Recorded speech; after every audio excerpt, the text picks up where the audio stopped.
Si vous êtes nouveau sur la chaîne, n'oubliez surtout pas de vous abonner, de partager et de liker la vidéo. On commence.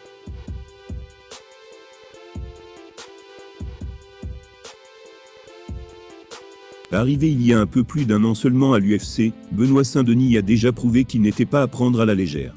Sa seule défaite dans l'octogone se retrouve d'ailleurs entachée d'un gros scandale, dont le Français se place comme la victime. Dans l'ombre de Cyril Gane, ou encore Nassourdine Imavov, il a lui aussi conquis le public de la Corarna. C'était à l'occasion de l'UFC Paris, une soirée historique pour le MMA français.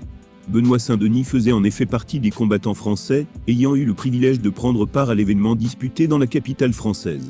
Faisant honneur aux fans, il a remporté son combat face à Gabriel Miranda avec la manière. De quoi quelque peu laver l'affront polémique subi quelques mois plus tôt. Signé par l'UFC en 2021 après de grosses performances livrées dans la cage du Brave, Saint-Denis n'a pas eu à attendre bien longtemps pour se frotter à la crème de la fédération.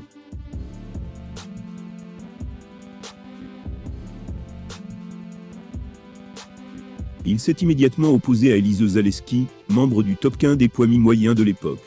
Malheureusement, il a été salement amoché par son adversaire, dans un combat sanglant. Or, le guerrier brésilien vient de se faire suspendre par l'USADA, ce qu'a évidemment relayé le Français. Benoît est directement concerné par cette suspension, due à un contrôle antidopage manqué par Dos Santos.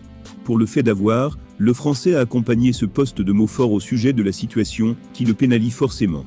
Il a déclaré « L'agence antidopage américaine vient de contrôler mon adversaire positif à l'ostarine, qui représente un énorme avantage pour n'importe qui en prendrait. Je vous laisse vérifier par vous-même les bienfaits que ça procure. » Ce test a été effectué entre 2 combats, 6 mois après notre confrontation. Ce qui veut dire qu'il en utilise bien au-delà de la préparation d'un combat, sachant qu'il est aussi facile de le camoufler. On avait des suspicions, et je savais qu'il était sous anabolisant après notre duel. Ma remarque est la suivante. Dans mon pays, si vous vous faites attraper moins d'un an après un combat, vous êtes disqualifié.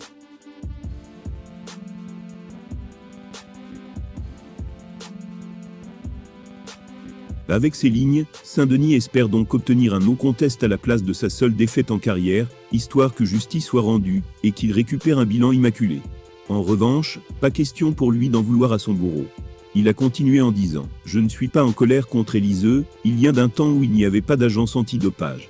Elle n'est arrivée qu'en 2015 à l'UFC. Mais aujourd'hui, sans contrôle, beaucoup de combattants sont sous-produits. » Testé positif peu de temps après sa victoire sur Benoît Saint-Denis, Elise Zaleski pourrait dès lors voir ce succès ôté de son bilan. C'est en tout cas ce qu'attend l'ancien militaire français, qui appelle également à des contrôles plus fréquents.